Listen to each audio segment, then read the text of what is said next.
Tribes நேயர்களுக்கு வணக்கம். இந்த நிகழ்ச்சியில் நம்மோடு பேச இடதுசாரி செயல்பாட்டாளர் தோழர் மருதைன் அவர்கள் இணைந்துள்ளார். வாருங்களோடு பேசுவோம். தோழர் வணக்கம். வணக்கம். மகாராஷ்டிரா மாநகராட்சியில் இருக்கக்கூடிய பல சர்ச்சைகளில் வழிபட வரக்கூடிய கிறிஸ்துவர் அல்லாதவர்கள் இல்லை இப்போ வழக்கமாக வழிபடக்கூடிய கிறிஸ்துவர் இவங்க எல்லாருக்கிட்டையும் எங்களோட சொந்த விருப்பத்தோடு தான் நாங்கள் வழிபட வரோம் அப்படின்ற மாதிரி ஒரு கன்சர்ன் ஃபார்ம் வாங்கப்படுறதா செய்திகளில் பிரபலமாயிட்டு அது வாங்குறாங்க அப்படின்றது நடைமுறையில் இருக்குது. இது எதுக்காகன்னா மத மாற்ற தடை சட்டம் தீவிரமாக அமுல்படுத்தப்படுது. சிறுபான்மையர் ரொம்ப கண்காணிப்புக்கு உள்ளாராங்க, அச்சுறுத்தலுக்கு உள்ளாராங்க, பல சர்ச்சைகள் தாக்குதலுக்கு உள்ளா இருக்குது. இந்த மாரி சம்பவங்கள்லாம் நடக்கிறதுனால இப்படி ஒரு ஃபார்ம்ஸ் அங்கே வாங்கிட்டு இருக்கிறாங்க. என்னோட விருப்பத்தில் தான் நான் வழிபட வரேன், என்னை யாரை கட்டாயப்படுத்தலை அப்படின்னு ஒரு கன்சர்ன் ஃபார்ம் வாங்குறதா சொல்கிறாங்க. எதனால் இதை எப்படி பார்க்குறீங்க? நீங்கள் மதமாற்ற தடை சட்டம் அப்படின்னு சொல்லுங்க, இதுவே ஆட்சேபனைக்குரியது. அந்த சட்டத்துக்கு பேர் அது கிடையாது. தர்ம சுவாதந்திரிய அதிநயம், Maharashtra freedom of religion act, அதான் அந்த சட்டத்துக்கு பேர். அதை பிஜேபியை பிடிக்காதவங்க இந்த மாதிரி சொல்கிறாங்க, மதமாற்ற தடை சட்டம்னு சொல்கிறாங்கன்னு பிஜேபிக்காரங்க சொல்கிறாங்க. ஓகே, இது இப்படி ஒரு சட்டம் மார்ச் மாதம் மகாராஷ்டிரா அசம்பிளியில் நிறைவேற்றப்பட்டு குடியரசுத் தலைவர் ஒப்புதலுக்கு அனுப்பப்பட்டு ஒப்புதல் வந்துருச்சு, நோட்டிஃபை பண்ணிட்டாங்க. நாளிலிருந்து அது அமலுக்கு வருது. இந்த சட்டம் இயற்றி நோட்டிஃபை பண்ணி வர்றதுக்குள்ளேயே சட்டம் இயற்றியாச்சு அப்படின்ன உடனே ஓகே சட்டம் ரெடி ஆகிடுச்சுன்னு சொல்லி நீங்கள் சொன்ன அந்த மும்பை மெட்ரோபாலிட்டன் ரீஜன் எம்எம்ஆர் அதில் 4000 சர்ச் இருக்குது. இந்த சர்ச்சுகளுக்குள்ள பஜ்ரங் தள் குண்டர்கள் உள்ள திடீர்னு ஒரு 20-30 பேர் உள்ளே போவாங்க. ஏந்திரி உன் பேர் என்ன, உன் பேர் என்ன, உன் பேர் என்ன அப்படின்னு கேட்பாங்க. பேர் விஜய், உங்கள் அப்பா பேர் என்ன, சந்திரசேகர், ஆதார் கார்டை காட்டு, நீ எதுக்கு இங்கே சர்ச்சுக்கு வந்த? இல்லை நான் வந்தேன் சும்மா வந்தேன். பேர் இந்து பேர், உனக்கு இங்கே என்ன வேலை அப்படின்னா அப்புறம் ஃபாதர் இங்கே வா, இவன் எதுக்கு இங்கே இருக்கிறான், எனக்கு தெரியாதுங்க, உனக்கு தெரியாமல் இப்படி அவன் வருவான். சரி இப்படி தகராறு, அடி. உடனே இப்போ ஃபாதர் சர்ச்சிலே அடி, அங்கேயே வெளுத்துறது ஃபாதருக்கும். உடனே போலீஸுக்கு ஃபோன் பண்ணுறாங்க. போலீஸ் வருது. சரி ஃபாதர் வா, நீ வா ஸ்டேஷனுக்கு வா 2 பேரும் அப்படின்னு கூட்டின்னு போய் மெஜாரிட்டி கேஸு சர்ச்சு மேலே. 10க்கு 8 கேஸ் சர்ச்சு மேலே. எதுக்காக? இரு தரப்பினருடைய மோதல் தானே. இவங்க மேலே 2 கேஸு. இந்த மாதிரி மார்ச் மாதத்துலேருந்து ஆரம்பிச்சிட்டாங்க. அது நூற்றுக்கணக்கில் இந்த சம்பவங்கள் நடந்திருக்குது. இப்போ சட்டம் வெள்ளிக்கிழமை அன்னைக்கு அமலுக்கு வருது அப்படின்றதுனால இவங்க பயந்து போய் இப்போ எல்லா சர்ச்சிலையும், சர்ச்சு இல்லாமல் இப்போ இந்த மாதிரி தனியாக சபைகள், பெந்தகோஸ்தே இப்படிலாம் இருக்காங்க இல்லையா, அவங்க எதனா ஒரு ஹால் மாதிரி ஜபக்கூடம் இப்படி வாடகை எடுத்துகிட்டு ஞாயிற்றுக்கிழமை அன்றைக்கி இது பண்ணுவாங்க.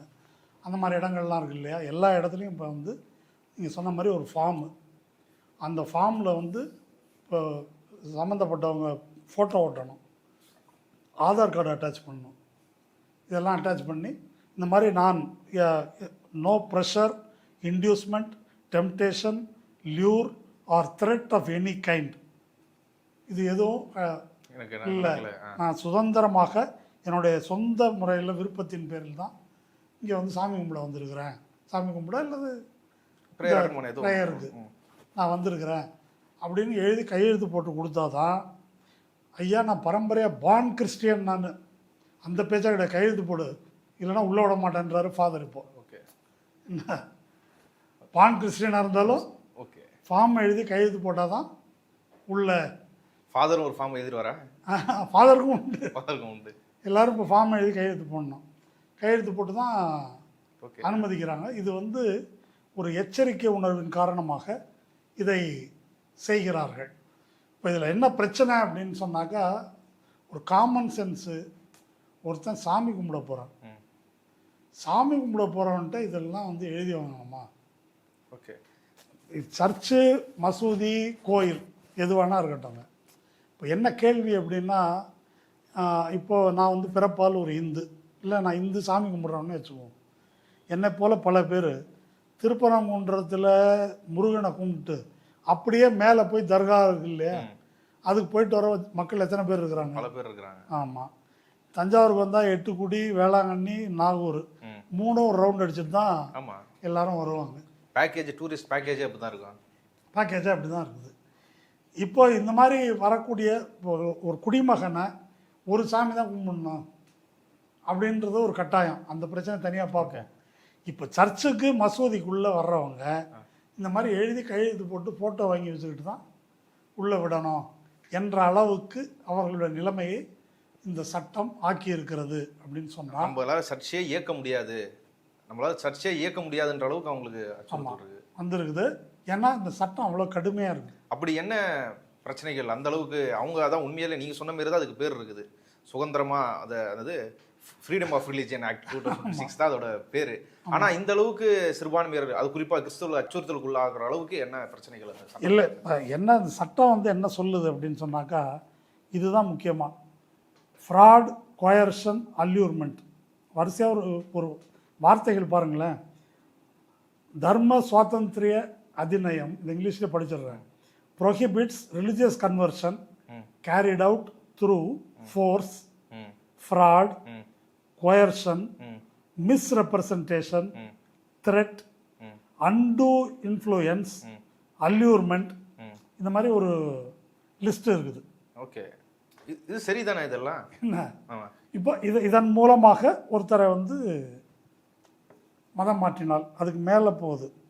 அப்புறம் this includes offers of money, gift, employment, free education, or promise of better life, or portraying one religion as superior to another. சரியா? இது இந்த லிஸ்ட் வந்து இப்படி போகுது. இந்த வார்த்தைகளுக்கெல்லாம் என்ன அர்த்தம் அப்படின்னா அதுக்கு விளக்கம் இருக்குது. இப்போ கட்டாயப்படுத்துவது அப்படின்னா நீங்கள் என்ன, இப்போ நீங்கள் சொல்லுங்கள் அர்த்தம் என்ன? கட்டாயப்படுத்துறதுன்னா கட்டாயப்படுத்துறதுன்னா கத்தி முனையில் மிரட்டி மரியாதையா நீ வந்து வரல. ஆமாம், அப்படி இருக்கலாம். இல்லை இந்த ஏரியாவில் நாங்கள் தான் அதிகமாக இருக்கோம், நீயும் மாறிடு, நீ பார்த்து தனியாக கும்பிட்டுக்கிற, இங்கே வந்துரு அப்படின்ற மாதிரி உறுப்பு இல்லாமல் கட்டாயப்படுத்துறது. சட்டம் என்ன சொல்லுதுன்னா இதெல்லாம் தெரிஞ்ச விஷயம். இன்னும் சட்டம் ஆழமாக போகுது. ஆழமாக போய் கிறிஸ்தவனாக இயேசு கிறிஸ்துவனுடைய இது இருக்கு இல்லையா, அதை கேட்கல அப்படின்னு சொன்னால் நீ சொர்க்கத்துக்கு போக முடியாது அப்படின்னு சொன்னால் அதுவே கட்டாயப்படுத்துறது. ஓகே, சரியா? அது வந்து கோயர்ஷனில் கட்டாயப்படுத்துறதுல ஒன்று. அடுத்தது இப்போ ஜோசப் விஜய் அப்படின்னு வச்சிருக்கிறது ஃப்ராடு. ஜோசப்பா விஜயா எங்களை ஒன்று சொல்லு. சந்திரசேகரன் எதுக்கு உங்கள் அப்பா பேர் வச்சிருக்காரு? இது வந்து ஃப்ராடு, இம்பர்சனேஷன், இந்து பேரை வச்சுக்கிட்டு ஏமாத்துறது. ஓகே, இதுவும் அதில் சேருது. அடுத்தது மூணாவது ஒன்று இருக்குது, அது இன்னும் சுவாரஸ்யமானது. இந்த மதத்துக்கு வந்தீங்கன்னாக்கா நீங்கள் சொர்க்கத்துக்கு போகலாம் அப்படின்னு சொன்னால் ஆசை காட்டுவது. ஆசை காட்டுவதா? ஓ சரி, இதைத்தான் எல்லா மதமும் சொல்லுது.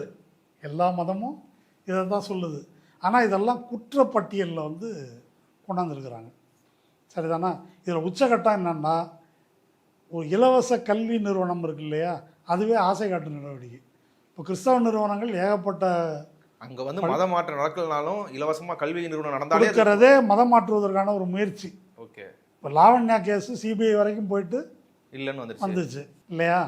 அந்த மாதிரி அந்த கேரளாவில் அந்த பொண்ணு கேஸு லவ்வா லவ் ஜிஹாத்தா அப்படின்னு சொல்லி சுப்ரீம் கோர்ட் வரைக்கும் போய் என்ஐஏ வந்து விசாரித்து இல்லை இது லவ் தான் அப்படின்னு முடிவுக்கு வந்தாங்க. அந்த மாதிரி ஒருத்தர் பெட்டிஷன் போட்டால் இது பிரச்சனை. இப்போ இதெல்லாம் செக்ஷன். இது 4.5 லட்சம் ரூபா அபராதத்தில் தொடங்கி 10 ஆண்டு சிறை தண்டனை வரை பல படிநிலைகளில் தண்டனை இருக்குது. ஓகே, இப்போ கேள்வி என்னன்னா ரொம்ப காமன் சென்ஸ் கேள்வி. என்ன ஒருத்தர் மிரட்டினார், எனக்கு ஒருத்தர் ஆசை காட்டினார், என்ன ஒருத்தர் ஏமாற்றினார் அப்படின்னா யார் புகார் கொடுக்கணும்? நீங்கள் தான். யார் ஏமாற்றப்பட்டாரோ அவங்க தான் கொடுக்கணும். இந்த சட்டப்படி அது இல்லை. ஓகே, அவங்க பேரண்ட்ஸை சொல்கிறாங்க, உறவினர்களை சொல்கிறாங்க, இவங்கள தானே சொல்கிறாங்க. ஆமாம், அது தான் விஷயத்துக்கு வரேன். இப்போ எனக்கு வந்து கிறிஸ்தவம் பிடிச்சி போச்சு, நான் கிறிஸ்தவத்துக்கு மாற விரும்புகிறேன், நான் என்ன செய்யணும் இந்த சட்டப்படி அப்படின்னா கலெக்டருக்கு, ஐயா இந்த மாதிரி நான் வந்து பிறப்பால் இப்படி இருந்துட்டுருக்கேன், எங்கள் அப்பா இப்படி, எங்கள் ஃபேமிலி இப்படி, நான் வந்து எனக்கு கிறிஸ்துவ மேலே நம்பிக்கை வந்துடுச்சு, நான் கிறிஸ்தவத்துக்கு மாறலாம், யாரும் என்னை கட்டாயப்படுத்தலை, இது பண்ணல, ஆசை காட்டலை, எட்ஸெட்ரா எட்ஸெட்ரா அப்படின்னு சொல்லி இதுக்கு உங்கள் அனுமதியை கோருகிறேன் அனுமதி கோர்றதா தெரிவிக்கிறதா 60 நாள் முன்னாடி? அனுமதி தான் கேட்கணும். ஓ. இது வந்து 60 நாள் முன்னால் கொடுத்துடணும். கலெக்டர் அதை என்ன செய்வார்னா, இந்த மாதிரி கோவிந்தசாமின்னு ஒருத்தர் மதம் மாறுறதுக்கு வந்து ஓகே. கேட்டிருக்காருன்னு நோட்டீஸ் போர்டில் போடுவார். ஓகே. நான் எங்கள் ஊருனாக்க பஞ்சாயத்து போர்டு போட்டு இதில் யாருக்காவது ஆட்சேபம் இருந்தால் ஓ தெரிவிக்கவும், சரியா அப்படின்னு வந்து இந்த சொத்துக்கு வில்லங்கம் கேட்குற மாதிரி இது.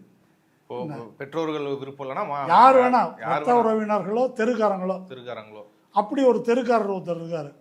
அவர் வந்து ஏங்க கோவிந்தசாமிக்கு அறிவு கிடையாதுங்க, அந்த பக்கத்தெருவில் ஒரு பாஸ்டர் இருக்கிறான்ல, அவன் பண்ண வேலை, அவன் மண்டையை கழுவி இவனை வந்து இது மாதிரி பண்ணியிருக்கிறான் ஓகே அப்படின்னு சொல்லிட்டு அந்த பாஸ்டர் ஜோசப் தான் இந்த வில்லன் அப்படின்னு சொல்லிட்டாக்க ஜோசப் மேலே எஃப்ஐஆர் போட்டுருவாங்க, என்னையும் கோத்துருவாங்க. அதில் ஓகே கோத்து உடனே போலீஸ் வந்து எஃப்ஐஆர் போட்டுரும்.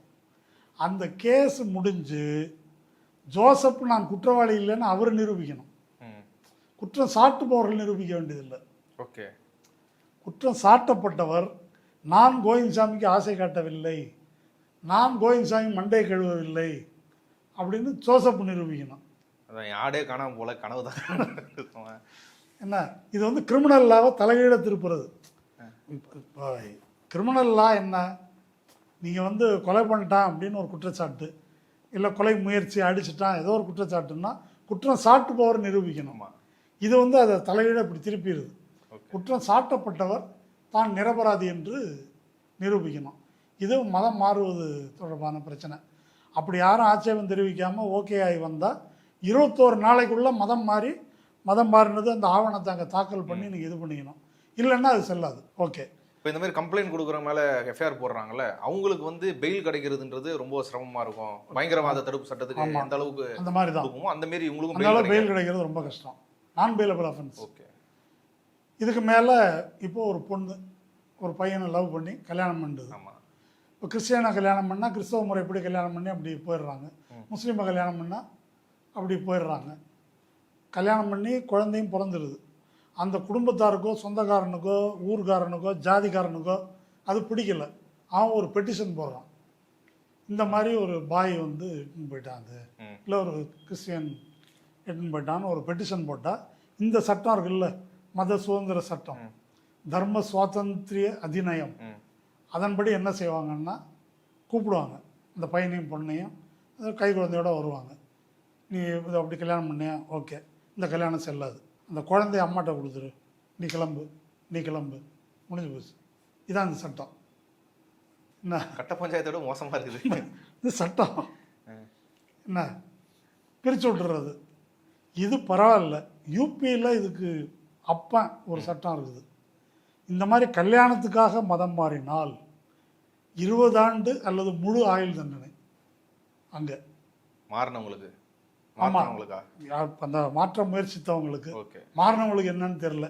ஓகே. இப்போது இது வந்து மகாராஷ்டிராவில் தான் இருக்குது அப்படின்றதால இன்னைக்கு தேதிக்கு இது 13வது ஸ்டேட் மகாராஷ்டிரா. இது 12 ஸ்டேட்டில் இருக்குது. மக்கள் தொகைப்படி பார்த்தாக்க இப்போ 140 கோடி மக்கள் தொகையில் 71 கோடி மக்கள் மதமாற்ற தடை சட்டத்தின் கீழே வராங்க. அதாவது பாதி இந்தியா இந்து ராஷ்டிரம் ஆயிடுச்சு. இல்லை, இது வந்து ஒரு குறிப்பிட்ட மதம் இல்லை, எல்லா மதத்துக்கும் இதே இதுதானே. இப்போ அப்படிதான் சொல்லி இந்துவில் இருந்து நான் கிறிஸ்டினா மாறினாலும் நான் முறையாக அதை பண்ணணும், இல்லைன்னா ஏமாலேயே அந்த நடவடிக்கை பாயும். இல்லை முஸ்லீம்லேருந்து இந்துவாக மாறினாலும் இது செல்லும். ஆமாம், அப்படின்னு சட்டத்தில் இருக்குது. ஆனால் எங்கேயாவது எப்போவாவது யாராவது மாறியிருக்காங்களா? அப்படி மாறுறதுல இவங்க வந்து கர்வாப்சி அப்படின்னு சொல்லுது. ஆமாம், அதுலேயும் அதுக்கு இடம் இருக்குது போல. ஆமாம். இதில் என்ன சொல்கிறாங்கன்னாக்கா இந்த சட்டத்தில் இப்படியெல்லாம் சொல்லிட்டு தாய் மதத்துக்கு திரும்பினால் அதுக்கு வந்து ஒன்றும் கிடையாது, அதில் பிரச்சனை கிடையாது. நான் இந்து, எங்கள் அப்பா இந்து, நான் கிறிஸ்டினா இருக்கேன், மறுபடியும் நான் இந்துவாக மாறினேன்னா அது பிரச்சனை இல்லை. அது கிடையாது. கிறிஸ்டியன்லேருந்து இந்துக்கு அதான் கர்வாப்சி அதுக்கு வந்து பிரச்சனை இல்லை அப்படின்றது இந்த சட்டத்தில் இருக்குது. அப்போது இதில் ஒரு கேள்வி என்ன வருதுன்னாக்கா, இதுக்குள்ளேருந்து வர கேள்வி, ஒரு தனி மனிதனுக்கு மத வழிபாட்டு உரிமை அப்படின்னு ஒன்று இருக்குதா இல்லையா? அரசியல் சட்டம் கொடுத்துருக்கு, ஆர்டிகல் 25. ஆமாம், பரப்புறது, பின்பற்றுறது, மாறுறது எல்லாமே இருக்குது. சரி, ஒருத்தன் ஒரு சாமியை தான் கும்பிடணும் அப்படின்னு அரசியல் சட்டத்தில் இருக்குதா? இல்லை. ஆமாம்.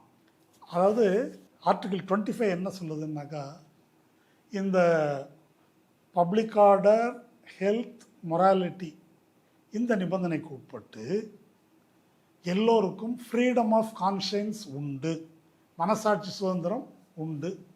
மனசாட்சி சுதந்திரம் மற்றும் மத வழிபாட்டு சுதந்திரம், அது ரொம்ப முக்கியம். அந்த மற்றும் வந்து ரொம்ப முக்கியம். ஏன் அந்த மற்றும்ல பிரிக்கிறாங்க? எல்லாரும் மத வழிபாட்டு மதத்தை பின்பற்றணுன்ற அவசியம் கிடையாது. அப்போது உங்கள் மனசாட்சி சுதந்திரப்படி நீங்கள் கும்பிடலாம், கும்பிடாமல் இருக்கலாம், அல்லது 10 சாமியோட கும்பிடலாம்.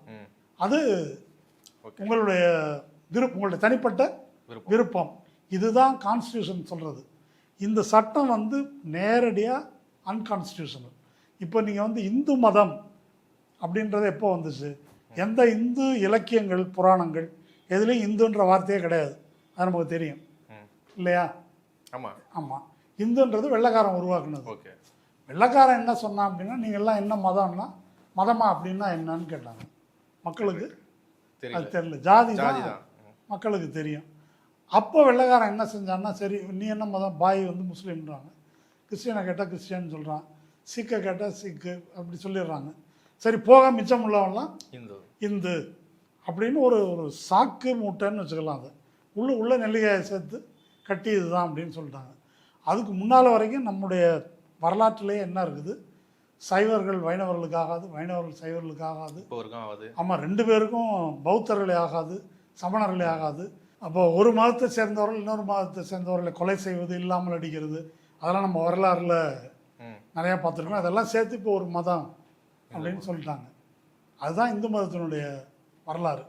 அப்போ இந்து மதத்தில் இருக்கிற ஒருவர் மற்ற சாமியை கும்பிடுறது அப்படின்றது அவருடைய ரைட்டு.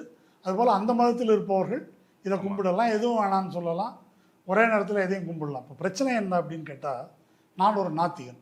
இப்போ நான் வந்து கோயில் உள்ள போகலாமா கூடாதா? போகலாம். இப்போ எனக்கு ஃபெய்த் இருக்குன்னு எழுதிக்க முன்னே நம்ம மதுரை நீதிமன்றத்தில் ஸ்ரீமதினு ஒரு ஜட்ஜு, அவங்க முன்னால் ஒரு வழக்கு வந்துச்சு. பழனிக்கு மேலே போய் பார்க்கணும்னு ஒரு முஸ்லீம் தம்பதிகளுக்கு ஆசை. மலை மேலே போகக்கூடாது, மலை மேலே போகிறதுனா கீழே ஒரு ரெஜிஸ்டர் இருக்குது, பழனி ஆண்டவர் மேலே எனக்கு நம்பிக்கை இருக்குது அப்படின்னு எழுதி கையெழுத்து போட்டு கொடுத்துட்டு தான் மேலே போகணும் அப்படின்னு அந்த நீதிபதி உத்தரவிட்டாங்க. இப்போ இதில் ஒரு கேள்வி என்ன அப்படின்னா, அதுவும் இப்போ கையெழுத்து வாங்குறாங்கல்ல சர்ச்சில், இதுக்கும் ஒன்றும் பெரிய வித்தியாசம் இல்லை. ஃபெய்த் அப்படின்றது என் மனசுக்குள்ளே இருக்குது. அப்போது அந்த ஃபெய்த் இருக்குதா இல்லையா அப்படின்றத நான் எழுதி கொடுப்பதன் மூலம் அது நிரூபணமாகிறதா? இப்போ நான் ஒரு சர்ச்சுக்கு போகிறேன், மசூதிக்கு போகிறேன், கோயிலுக்கும் போகிறேன். சர்ச்சிலையும் மசூதியிலையும் என்னை தடுக்கிறது இல்லை, கோயிலையும் என்னை தடுக்கிறது இல்லை. அங்கே என்ன விஷயம் அப்படின்னு கேட்டால், அந்த கோயிலுக்குள்ளேயோ சர்ச்சுக்குள்ளேயோ மசூதிக்குள்ளேயோ கடைப்பிடிக்க வேண்டிய ஒழுங்கு என்ன? சட்டையை கழட்டி போட்டு போகணுமா? சட்டையை கழட்டி போட்டு போனோம். செருப்பை கழட்டி போட்டு போனோமா? செருப்பை கழட்டி போட்டு போனோம். அமைதியாக இருக்குன்னா, அதாவது அங்கே வழிபடுபவர்களையோ அல்லது அந்த வழிபாட்டு தலத்தின் நெறிமுறைகளையோ நான் வந்து மீறக்கூடாது என்பதற்கு மேல் எனக்கு உண்மையிலேயே நம்பிக்கை இருக்குதா இல்லையா? வடிவேல் காமெடி ஒன்று இருக்குல்ல, முருகான்னு சொல்லிட்டு வேலையாக இதை திருடுவார் இல்லையா? அந்த மாதிரி தான் அறநிலையத்துறையில் அர்ச்சகர்கள் அடித்த கொள்ளை அப்படின்றது எக்கத்தக்கமாக இருக்குது. நகையை திருடுறது, விக்கிரத்தை திருடுறது, விற்கிறது, இதெல்லாம் இருக்குது. அப்போ ஃபெய்த் அப்படின்றதுக்கு நீங்கள் எழுதி கையெழுத்து போடுவது நிரூபணம் அல்ல. எக்ஸ்டர்னலாக அந்த ஒழுங்கை தான் இது பண்ண முடியும். ஃபெய்த் என்பது மனதுக்குள்ளே இருப்பது. அதை வந்து ஒரு அரசாங்கம் கண்காணிக்கவோ அதை கேள்வி கேட்கவோ முடியாது அப்படின்றது தானே. இப்போ போன தேர்தலில் ஒருத்தர் திமுகவுக்கு போட்டார், இப்போ தாவேகாவுக்கு போட்டிருக்காரு. 18 வயசான ஒருத்தர். அவரை வந்து ஏன் தாவேகாவுக்கு போட்டீங்க அப்படின்னு சொல்லி கலெக்டர் விளக்கம் கேட்க முடியுமா? முடியாது, கேட்க முடியாது. சரி, சென்னையில் இருக்கிறேன், எனக்கு இந்த ஊர் பிடிக்கல, நான் பெங்களூருக்கு போகிறேன், ஏன் பெங்களூருக்கு போகிற கேட்க முடியாது, கேட்க முடியாது. இந்த வேலை பிடிக்கல, இன்னொரு வேலைக்கு போகிறேன், கேட்க. இதெல்லாம் நம்முடைய ரைட் அப்படின்னா, சாமி கும்பிட்றது மட்டும் என் ரைட்டு கிடையாது, அதுக்கு விளக்கம் சொல்லணும் என்ற சட்டம் எங்கிருந்து வருகிறது? அப்படி கான்ஸ்டியூஷனில் ஒரு அடிப்படையே இல்லாமல் இந்த சட்டம் என்பது உருவாக்கப்பட்டிருக்குது. ஆனால் இது என்ன அப்படின்னா, வெவ்வேறு உயர்நீதிமன்றங்களில் தனித்தனியாக அந்தந்த மாநிலங்களில் போட்டதில் சில செக்ஷன்லாம் செல்லாது அப்படின்னு அவங்க சொல்லியிருக்காங்க. 2020 இந்த 12 ஸ்டேட், இப்போ 13, இது எல்லாத்துக்கும் சேர்த்து சுப்ரீம் கோர்ட்டில் கேஸ் போட்டிருக்காங்க. இதை மொத்தமே இல்லீகல் அப்படின்னு. கடந்த 6-7 வருஷமாக அது ஊறுகாப்பானையில் இருக்குது. எல்லா தலைமை நீதிபதி பெஞ்சுக்கும் வந்துட்டு போகுது மாற மாற. இது வரைக்கும் 13 வாய்தா வாங்கினது யார் தெரியுமா? மதமாற்ற தடை சட்டம் போட்ட மாநில அரசுகள் இருக்காங்கல்ல, அவங்க பதில் சொல்லாமல் வாய்தா வாங்குறாங்க. இதை வாங்கி கொண்டிருக்கும் போது இங்கே வந்து இப்போது புதுசாக மகாராஷ்டிராவில் இப்படி ஒரு சட்டம் கொண்டு வரப்பட்டிருக்குது அப்படின்றதான் இந்த சட்டத்தினுடைய அரசமைப்பு சட்டத்துக்கு விரோதமான இந்த சட்டத்தினுடைய வரலாறு. அதான் இது வந்து ஒரு சீரியஸான இஷ்யூவாக இருக்குது. உத்தரப்பிரதேசலாம் கிட்டத்தட்ட 800க்கும் மேலே எஃப்ஐஆர்கள் வந்து இதன் பேரில் போடப்பட்டிருக்குது. கன்வென்ஷன் ரேட்டே கிடையாது. ஆனால் சார்ஜ் ஷீட்லாம் எவ்வளோ முடியுமோ போட்டு இப்போ வரைக்கும் பல பேரால், நூற்றுக்கணக்கான பேரால் பெயில் வெளில வர முடியல. பல ஸ்டேட்டில் அப்படி வந்து தீவிரமாக இதன் மீது எஃப்ஐஆர் வழக்கு பதிவு பண்ணுறது, கைது நடவடிக்கைகள் ஈடுபடுறது, இதெல்லாம் செஞ்சுட்டு இருக்கிறாங்க. இப்படி இருக்கும்போது இப்படி ஒரு பிரச்சனையை குறித்து அரசியல் கட்சிகள் நாடு முழுக்க வந்து பெருசாக பேசுன மாதிரியோ, இந்த சுப்ரீம் கோர்ட் கேஸில் கூட சிஜேபின்னு சொல்லி வேற என்ன ஒரு அமைப்பு தான் வந்து இன்ஃப்ளூட் ஆயிருக்குன்னு நினைக்கிறேன். மற்ற citizens for justice and peace Teesta சேத்தல், ஆமாம், அவங்களோட அமைப்பு. மற்றபடி கட்சிகள் வந்து அதுலேயும் வந்து கான்சன்ட்ரேட் பண்ண மாரி இல்லை. ஒரு பிரச்சாரமாகவும் சரி, சட்ட ரீதியாகவும் சரி, எந்த ஒரு முன்னெடுப்பும் இதுக்கு எதிராக தேர்தல் கட்சிகளோ மற்ற இவங்களோ கொண்டு வந்த மாரி இல்லையே. இல்லை, இது வந்து ஒரு முறை நம்ம ஊரில் நடந்த சம்பவம்.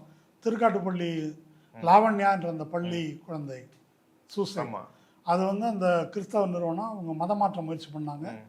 அதனால தான் வந்து அந்த பொண்ணு சூசைட் பண்ணிடுச்சுன்னு ஒரு பிரச்சனையை கிளப்பி அண்ணாமலை இந்த டெல்லியில இருந்தெல்லாம் வந்து பெரிய சீனை கிரியேட் பண்ணி சென்னை உயர்நீதிமன்றம் வந்து சிபிஐ விசாரணைக்கு இந்தியா முழுக்க அதை வச்சு ஒரு பிரச்சாரம் பண்ணாங்க. அந்த வழக்கு சிபிஐ விசாரணைக்கு போயிருக்கிற விசாரணை நடந்து கொண்டிருக்கும் போது அஸ்வினி உபாத்யாயான்னு ஒரு ஆள் இருக்காரு. அவருக்கு தான் வேலை. சுப்ரீம் கோர்ட்டில் அவர் ஒரு பெட்டிஷன் தமிழக அரசுக்கு எதிராக, இங்கே இது மாதிரி மதமாற்றம் நடக்குது, இதை தடுக்கிறதுக்கு எதனா ஒன்று டைரக்ஷன் ஒன்று கொடுங்க அப்படின்னு சுப்ரீம் கோர்ட்டுக்கு ஒரு பெட்டிஷன் போட்ட போது திமுக அரசு ஒரு கவுண்டர் ஃபைல் பண்ணுறாங்க சுப்ரீம் கோர்ட்டில். இது நடந்தது 2023. கவுண்டர் என்ன ஃபைல் பண்ணுறாங்கன்னாக்கா, ஆர்டிக்கிள் 25 இருக்கு இல்லையா, அது மதத்தை பின்பற்றுவதற்கு மட்டுமல்ல, மதத்தை பிரச்சாரம் செய்வதற்கான உரிமையையும் வழங்குகிறது. எனவே அது வந்து ஒருத்தரை கட்டாயப்படுத்துவது என்ற சட்டவிரோத நிலைக்கு போகாத வரை பிரச்சாரம் செய்கின்ற உரிமை அவருக்கு உண்டு.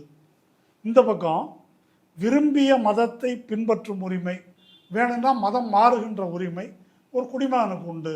இதில் யாரும் தலையிட முடியாது அப்படின்னு தமிழக அரசு வந்து அரசியல் சட்டத்தின் நிலையில் நின்று அன்னைக்கு திமுக அரசு பதில் சொல்லுது. அதோட லாவண்யா வழக்கு சிபிஐ விசாரிச்சுட்டு இருக்குது. எங்கள் கருத்துப்படி அங்கே அந்த மாதிரி பிரச்சனையே கிடையாது. சிபிஐ விசாரித்து முடிக்கட்டும். அதுக்கு முன்னால் என்னத்துக்கு இருந்தாலும் இப்படி பெட்டிஷன் போடுறாரு, இதை டிஸ்மிஸ் பண்ணணும்னு சொல்லி கோர்ட் வந்து அதை டிஸ்மிஸ் பண்ணிடுச்சு. இது அன்றைக்கு திமுக அரசு எடுத்த நிலை. இப்போ இன்னைக்கு இப்படி ஒன்று நடக்குது இல்லையா. இப்போ நீங்கள் கேட்டது போல் இது அடுத்தடுத்து பாதி மக்கள் தொகைக்கு இந்த சட்டம் வந்துருச்சு. கர்நாடகாவில் சட்டம் இருக்குதுங்க. இப்போ காங்கிரஸ் கவர்மெண்ட்டு வந்துருக்குது. சட்டத்தை ரிப்பல் பண்ணலாமா கூடாதா? பண்ணலையே. இப்போ அந்த கேஸில் அவங்க அந்த சட்டத்தின் கீழ் வழக்கு போடாமல் இருக்கலாம். அந்த சட்டத்தை ஏன் உயிரோட வச்சுருக்கிறாங்க? இப்போ இது வந்து ராஜஸ்தானில் இருக்குது. அதே போல் வேற பல ஹிமாச்சல் பிரதேஷ், பிஜேபியும் காங்கிரஸும் மாறி மாறி ஆளுகின்ற பல மாநிலங்களில் ஆமாம் இது இருக்குது. அப்போ அவங்க என்ன செய்கிறாங்க அப்படின்ற கேள்வி இதில் இருக்குது. இப்போ நாங்கள் வந்தால் இப்போ நம்ம திரும்ப இவங்க வந்து இங்கேருந்து அந்த அணிக்கு போனாங்க இல்லையா, இவங்க வந்து ஆர்எஸ்எஸ்ஸின் கள்ளப்பிள்ளைகள் அப்படின்னு சொன்னீங்களே தாவேக்காவை, இப்போ எப்படி போனீங்க அப்படின்னா காங்கிரஸையும் இந்த கூட்டணியையும் ஆதரவு கேட்டாங்கல்ல அவங்க. அதுலேருந்தே நான் வந்து அவங்க நல்லவங்க, மதசார்பற்றவர்கள் அப்படின்னு முடிவு பண்ணிட்டேன் அப்படின்னு திரும்ப சொன்னார். காங்கிரஸ்காரங்களை கேட்டால் அவங்க சொன்னது பிஜேபியை கேட்காம எங்கள் ஆதரவு கேட்டாங்கல்ல, அதுலேருந்தே தெரியலையா? இல்லை, இவங்க தான் ஒரு டேர்ம் பார்க்குறாங்களே, காங்கிரஸ், விசிகே, கம்யூனிஸ்ட் கட்சிகள் இவங்க எந்த பக்கம் இருக்கிறாங்களோ, எந்த கூட்டணியில் இருக்கிறாங்களோ அதுதான் வந்து மத சார்பு அப்படின்னு இவங்க சொல்லிக்கிறாங்க. இது ஒரு பார்ட்டு. அதே நேரத்தில் இவங்க யார் இப்போ ஆதரவு கொடுத்தவங்களே ஊடகத்துக்கு பேட்டி கொடுக்கும்போது நாங்கள் மட்டும் ஆதரிக்கலைன்னா அந்த பக்கம் ஓடி போயிருப்பாங்க, அது பரவாயில்லையான்னு கேட்டுருக்குறாங்க. ஓகே, அந்த அளவுக்கு தான் தாவேகாவுடைய திரும்பவே அதை சொன்னார். ஆமாம், தகுதி வந்து தாவேகாவோட தகுதி. இப்போ அதிமுககாரங்க சொல்கிறாங்க, நீங்கள் யாரோடெல்லாம் பேசுனீங்க தெரியுமா, சொல்லட்டுமா அப்படின்னு அவங்க சொல்கிறாங்க. இப்போ மாணிக்கம் தாக்கூர் என்ன சொல்கிறாருனாக்கா, நாங்கள் மட்டும் ஆதரவு கொடுக்கலன்னா அமித்ஷா அவங்கள தூக்கியிருப்பார் தெரியுதா? அப்போ இவங்க கதை வந்து இவ்வளோதான்றதை இவங்களே சொல்கிறாங்க. சரி, இவர்களுடைய தகுதி என்ன, காங்கிரஸின் தகுதி என்னன்னு நான் சொல்லிட்டேன். இப்போ இந்த ஊர்லெல்லாம் அந்த சட்டம் இருக்குது, யோக்கியான்னாக்கா விட்ரா பண்ணிடணும். சரி, நீங்கள் தான் மதசார்பின்மைக்கு அத்தாரிட்டி, இதான் மதசார்பற்ற கூட்டணி, அதுவும் ஜோசப் விஜய் அப்படின்னு ஒரு தேர்தலை ஒட்டி இந்த கட்சி அரசியலுக்காக இப்போ வந்து அவதாரம் எடுத்தார் அவர். அதுக்கு முன்னால் விஜய்னு போட்டுருந்தவர். அப்படி போட்டுக்கிட்டு வந்தது என்னன்னா சிறுபான்மை வாக்கை பிரிப்பதற்கு. அப்படி ஆர்குமெண்ட்லாம் வச்சாங்க. அவளே ஒரு சிறுபான்மை சமூகத்தை சார்ந்தவர், அதனால் இங்கே கண்டிப்பாக அவங்களோட பாதுகாப்பு வந்து உத்தரவாதம் செய்யப்படும். ஆமாம், அவங்க என்ன பண்ணியிருக்கிறாங்க, இதுக்கு ஏன் பேசலை கேட்டால் என்ன சொல்லுவாங்க, சட்டமன்ற தேர்தலில் எதுக்கு பிஜேபியை பற்றி பேசணும், இது சட்டமன்ற தேர்தல். இப்போ என்ன அது இப்போ என்ன சொல்லுவாங்கன்னா, அது மகாராஷ்டிரா, அது ஒரிசா, அது குஜராத், அது உத்தரப்பிரதேசம். இல்லை, இங்கே தமிழ்நாட்டிலே வந்து இவங்க இஸ்லாமியர்கள் இருந்த பிசி இடஒதுக்கீடு வந்து இவங்க பீரியடில் தான் இப்போ காலியாக இருக்குது. அதை பேச மாட்டோம். அது நாங்கள் கோர்ட்டில் போட்டிருக்கிறோம், இதுவும் தான் கோர்ட்டில் போட்டிருக்கிறாங்க. 2020 கோர்ட்டில் இருக்குது. அப்போ இதற்கு எதிராக இவர்கள் பேசுகிறார்களா? இது கேள்வி என்னன்னு கேட்டால், நம்ம நிதியமைச்சர் மரிய வில்சன் இருக்கிறார் இல்லையா, நான் வந்து இரக்கம், கருணை, அன்பு, கருணை இதெல்லாம் பைபிள்லேருந்து கற்றுக்கிட்டேன். பைபிள்லேருந்து கற்றுக்கிட்டாரு இருக்கட்டும், அது கருணை இருக்கட்டும், சொரணை எங்கேருந்து கற்றுக்கிட்டு இருக்கிறாரு அப்படின்றதான் கேள்வி. இப்போ அவர் சொல்லவே இல்லை, அதை பற்றி சொல்லலை. இப்போ திராவிட இயக்கம் அல்லது பெரியாரிஸ்டுகள் அவங்க இதெல்லாம் எதையும் எந்த மத நூல்லேருந்து கற்றுக்கல. சரியா? மத சார்பின்மை, ஜனநாயகம் 2 கோட்பாடுகளுக்காக நிற்கிறாங்க. இதுவரைக்கும் தமிழ்நாட்டில் பிஜேபி கால் வைக்க முடியாமல் இருந்தது. அதுக்கு காரணம் பைபிளோ குரானோ பகவத்கீதையோ படித்தவர்கள் ஆட்சியில் இருந்ததுனால இல்லை.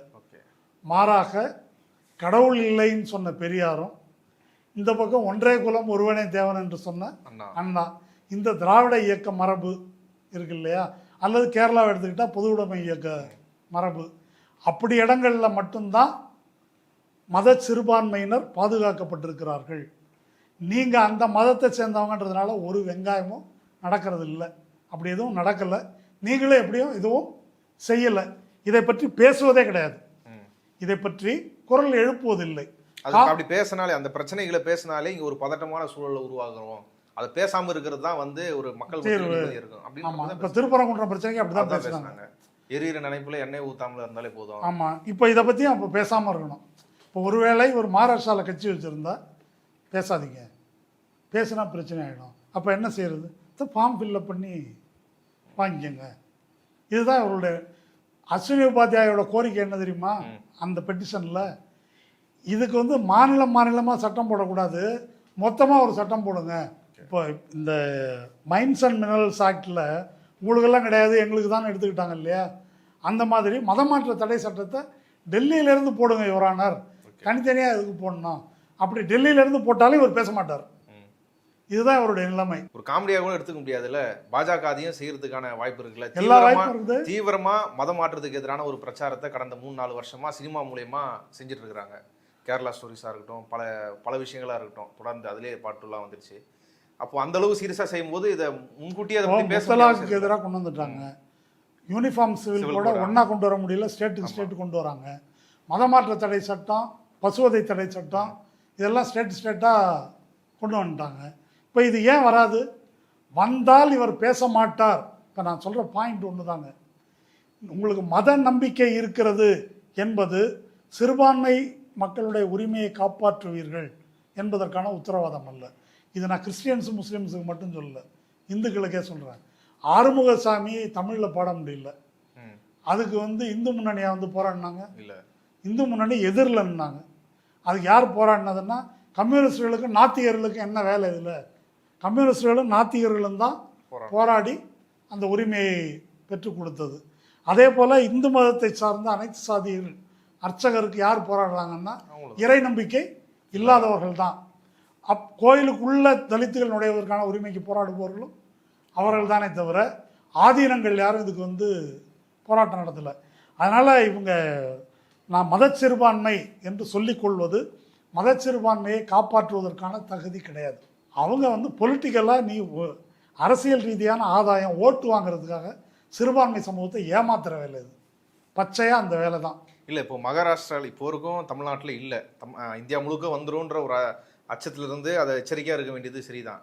ஆனால் அதற்காக இப்போ இருக்கிற உங்களுடைய முதல்வரை வந்து இவர் இப்படி தான் அப்படின்னு இல்லைங்க, இதை பற்றி ஏன் கருத்து சொல்லக்கூடாது, சொல்லாமல் எப்படி இருக்காருன்னு நான் கேட்குறேன். இவ்வளோ ஏங்க ஒரு சர்ச்சுக்கு போகிறாங்க, ஆதார் கார்டு விட்டு ஃபோட்டோ விட்டு கையெழுத்து போட்டு கொடு அப்படின்னா என்ன கேவலம் அது, அயோக்கியத்தனம் இல்லையா? இது இப்போ சட்டம் கொண்டு வந்ததுனால நாளைக்கு இங்கேயே அதை வந்து கிளப்புவாங்க. இங்கேயே சட்டம் வரல, சட்டம் தமிழ்நாட்டில் இல்லை, நாளைக்கு 2 பேர் அவனே செட்டப் பண்ணி உள்ளே அனுப்பி விட்றான். எங்கள் இந்த மாதிரி ஒரு எந்த ஒரு ஜப கூட்டத்துலேயோ சர்ச்சுக்குள்ளேயோ வந்து அனுப்பி விட்றான். 4 பேர் வந்து உள்ளே வர்றாங்க, வந்து யார் உன் பேர் என்ன இன்னும் கலாட்டா பண்ணுறாங்க. அவன் ஆளுங்களே எங்களுக்கு வந்து இந்த பாஸ்டர் தான் கூப்பிட்டாரு என்னைய அப்படின்னு சொன்னால் வா நட ஸ்டேஷனுக்கு. இல்லை அப்படிலாம் இங்கே ஏற்கனவே தமிழ்நாட்டிலே நடந்திருக்குது, அடிச்செல்லாம் கூப்பிட்டு வந்துருக்காங்க ஸ்டேஷனுக்கு பாஸ்டர். ஆமாம் பார்த்துருக்கேன். அதை பண்ணாக்கா இப்போ ஒரு 10 கேஸ் வந்துச்சுன்னாக்கா இந்த மாதிரி அடுத்து மதமாற்ற தடை சட்டத்துக்கான கோரிக்கை வரும். மறந்துடக்கூடாது, 2001 ஜெயலலிதா ஆட்சிக்கு வந்தவுடன் அந்த ஜெயலலிதா பேரில் தான் இவங்க சத்தியப்பிரமாணம் எடுக்கிறாங்க. புரட்சி தலைவி வந்து யாருக்கு வழிகாட்டி? விஜய்க்கு வழிகாட்டி. உண்டா இல்லையா? ஆமாம் ஆமாம், நாங்கள் தான் ஒரிஜினல் அதிமுக. அந்த புரட்சி தலைவி பண்ண வேலை என்னென்னா, இந்தியாவிலேயே எல்லாருக்கும் முன்னால், பிஜேபிக்கும் முன்னால் மதமாற்ற தடை சட்டம் கொண்டு வந்தாங்க. அதை எதிர்த்து போராடியது யார்? கம்யூனிஸ்டுகள், இடதுசாரிகள், பகுத்தறிவாளர்கள், இந்த மாதிரி திராவிட இயக்கத்தினர். இத்தனை பேருடைய ஆதரவோடு சிறுபான்மை மக்கள் நடத்திய போராட்டத்தில் தான் அது தோற்கடிக்கப்பட்டது. தோற்கடித்து அப்புறம் பாராளுமன்ற தேர்தலில் தோல்வி அடைஞ்சாங்க, அந்த சட்டத்தை வாபஸ் வாங்கினாங்க. அதனால் நீங்கள் உங்களுடைய வழிகாட்டின்னு சொல்கிற ஆள் இந்த வேலையை தான் பார்த்துருக்குறாங்க இல்லையா? அதனால் நீங்கள் இவர்களை நம்புவது என்பது கண்ணை திறந்துட்டு கிணத்துல குதிக்கிறது சமம்.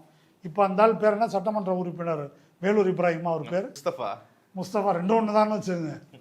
இது இங்கே தாவேக்கால உள்ள வேலூர் இப்ராஹிம், அந்த மாதிரி வச்சுக்கலாம். அவர் ஏதோ கண்ணீர் விட்டு கதறி எழுதிருக்காராம். எங்களை பார்த்து தீவிரவாதின்ட்டார் கலைஞர், மனசு எப்படி வேதனைப்பட்டிருக்கும் அப்படின்னு கதறினாரு. ஆமாம் ஆமாம், இந்த பீஸ்ட் படத்துக்கு இவர் தானே கண்டன அறிக்கை விட்டார், அந்த கட்சியில் போய் சேர்ந்துருக்கிறாரு. அவர் என்ன விஜய் வந்து மன்னிப்பு கேட்டார் அவர்கிட்ட? எனக்கு புரியல, என்ன அயோக்கியத்தனம். இந்த திருப்பரங்குன்றம் பிரச்சனைக்கு தாவேக்காவின் நிலை என்ன? நான் கோர்ட்டுக்கு போகிறேன். அந்த பிரச்சனை நடக்கும்போது இது பிஜேபியும் திமுகவும் சேர்ந்து நடத்தும் நாடகம். சொன்னவர் யார்? சங்கி அமைச்சர் சேட்டி நிர்மல்குமார். அவர் பேர் மாற்றிட்டாங்க, பாத்ரூம் அமைச்சரா? சரி, பட் சங்கி அமைச்சர்ன்றது தான் பொருத்தமாக இருக்குது. அதுதான் அவர் பேசினாரோ, அதுதான் அவர்களுடைய நிலை. இப்போ நான் கோர்ட்டுக்கு போயிருக்கிறேன் என்பது அதுக்கெல்லாம் வந்து ஒரு முட்டு. அதனால் பிரச்சனை என்ன அப்படின்னு சொன்னால், இந்த விஷயத்தை வந்து மக்கள் மத்தியில் கொண்டு செல்வது, இதற்கு எதிராக வெளியே பிரச்சாரம் பண்ணுறது இருக்கு இல்லையா, அது வந்து அவசியம். இவர் வந்து பாசிசமாக தமிழ்நாட்டிலே அப்படி பண்ண வேண்டியது அவசியம். ஆமாம், தமிழ்நாட்டிலே பண்ண வேண்டியது அவசியமானா பாசிசமாவது பாயாசமாவதுன்னாரு. இப்போ இது பாசிசமாக பாயாசமானு அவர் தான் சொல்லணும். இது ஏன் இங்கே நடக்காதுன்றதை இவர் சொல்லணும். இந்த கர்நாடகாவில் வந்துருச்சுங்க, இந்த ஆந்திராவில் பவன் கல்யாண் ரெடியாக இருக்கார். சனாதன அனுபவத்துக்கு ஒரு பிரச்சனைனா இறங்கி வந்துடுறாரு. ஆமாம், எல்லாம் நெருங்கி வந்துக்கிட்டே இருக்குது. இது வந்து ஒரு தீவு போல், பாதுகாக்கப்பட்ட ஒரு தீவு போல் இருந்தது, அதை நாசம் பண்ணிட்டாங்க. அது இப்போ கதவை திறந்து விட்டாச்சு பிஜேபிக்கு. திறந்து விட்டுருக்கிறது இவங்க தான் அப்படின்னா என்ன பொருள்? பிஜேபியெல்லாம் ஒரு பிரச்சனையே கிடையாதுங்க. என்ன பிரச்சனை? இங்கே பாருங்கள், போதை மருந்து, பெண்களுக்கு பாதுகாப்பு இல்லை, இவ்வளோதான் பிரச்சனை. பாசிசம்லாம் பிரச்சனை கிடையாது, இதெல்லாம் தேவையில்லாத பிரச்சனை என்பவர்கள் கையில் ஆட்சி இருக்கிறது. அதனால் சிறுபான்மை மக்கள் இது மகாராஷ்டிராவில் நடக்குது, அங்கே நடக்குது, இங்கே நடக்குது என்று கருத வேண்டாம். இதை எதிர்த்து பேசுகின்ற நேர்மையோ துணிவோ அக்கறையோ அரசியல் நிலைப்பாடோ தாவேக்காவுக்கு இல்லை, கிடையாது. அதனால் அவர் வந்து பிறப்பால் கிறிஸ்தவர் இல்லை பிறப்பால் முஸ்லீம்கள் ஐயுஎம்எல் அந்த கூட்டணியில் இருக்குது என்பதனால் காப்பாற்றப்படுவோம் என்று அவர்கள் கருதினால் அவங்க வந்து அபாயத்தை வரவழைத்துக் கொள்கிறார்கள். இதை வந்து அவங்க தாவேக்காவுக்கு மட்டும் சொல்லலை, தாவேக்கா இதை செய்ய போவதில்லை. மற்ற திராவிட முன்னேற்ற கழகம், இடதுசாரி கட்சிகள், மற்றவங்க வந்து இந்த இஷ்யூ எடுத்து பேசணும். இதற்கு எதிராக பேச வைக்குமாறு மற்றவர்களை நிர்பந்திக்க வேண்டும். அதுதான் முக்கியம். நம்ம வந்து அன்றாட சட்டசபை சீன் இருக்கு இல்லையா, அப்படி ஒரு என்டர்டெயின்மெண்ட் இப்போ போயிட்டுருக்குது. இப்போ சீரியலுக்கு பதிலாக இது வந்து பிக்கப் ஆயிடுச்சுன்னு நினைக்கிறேன். ஆமா, விஜய் அரசியல் வருதுலேருந்து அரசியல் தான் என்டர்டைன்மெண்ட்டாக மாறிடுச்சு. அரசியல் என்டர்டெயின்மெண்ட் அல்ல, அது ஒரு படுகுழி என்பதை வந்து புரிந்து கொள்ள வேண்டும்.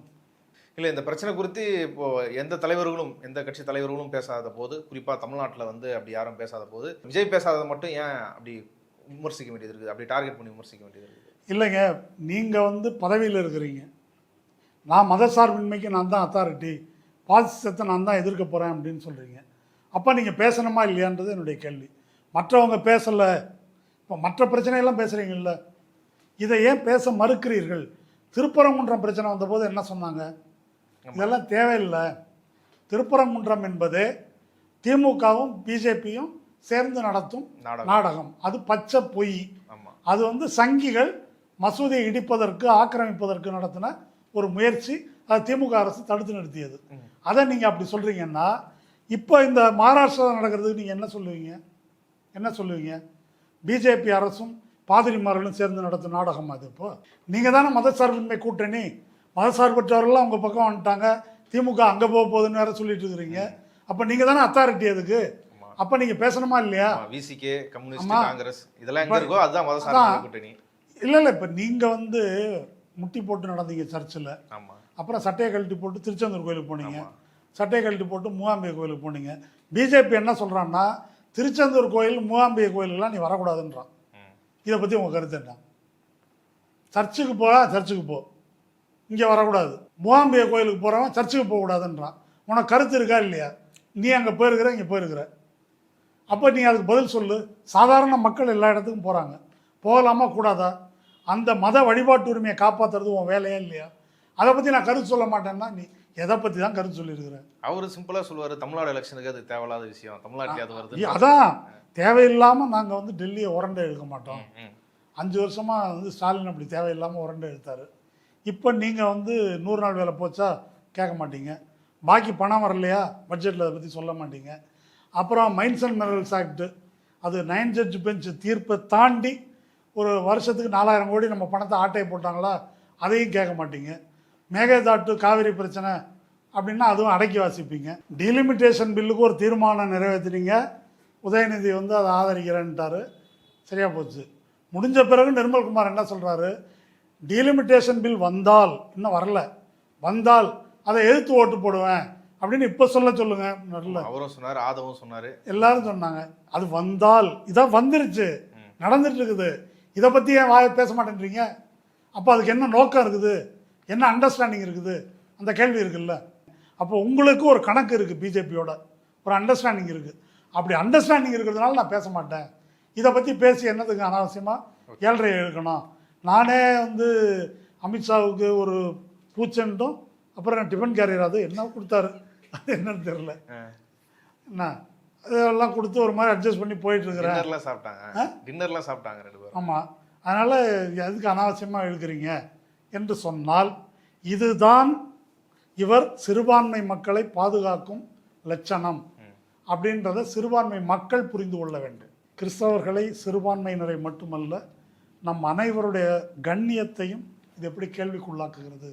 இது புரியும் வகையில் சொல்கிறதுன்னா, ஒரு தலித் பையனை ஒரு சாதி இந்து சமூகத்தை சேர்ந்த பெண் லவ் பண்ணி கல்யாணம் பண்ணி வெளியூருக்கு போயிட்டாங்க, கண்டுபிடிக்க முடியலன்னா அந்த ஜாதி வெறியர்கள் என்ன செய்வாங்கன்னா, நேராக காலனிக்கு போய் அந்த வீட்டெல்லாம் அடிப்பாங்க. என் பொண்ணு தான் அப்படி வரான்னா உனக்கு என்ன போச்சு புத்தி, ஆசை காட்டி கவர்ந்து இழுத்துட்டியா? ஏற்கனவே இருக்குல்ல ஜீன்ஸ் பேண்ட் கூலிங் கிளாஸ் அப்படின்னு சொல்லி அவர்களை தாக்குவார்கள்.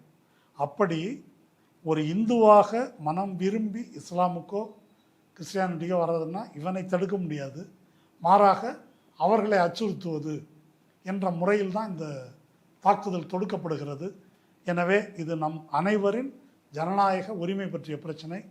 வெறுமனே அரசியல் சட்டத்தை பாதுகாப்போம் அப்படின்னு மொக்கையாக பேசுகிறதுல பயன் இல்லை. மனிதர்களுடைய அடிப்படை உரிமையும் கண்ணியமும் கேள்விக்குள்ளாக்கப்பட்டிருக்கிறது. இதை நாம் அனைவரும் பேச வேண்டும், எதிர்த்து குரல் கொடுக்கணும். இவ்வளவு நேரம் இந்த விஷயம் குறித்து விரிவாக உங்கள் கருத்துக்களை பகிர்ந்து கொண்டதுக்கு நன்றி.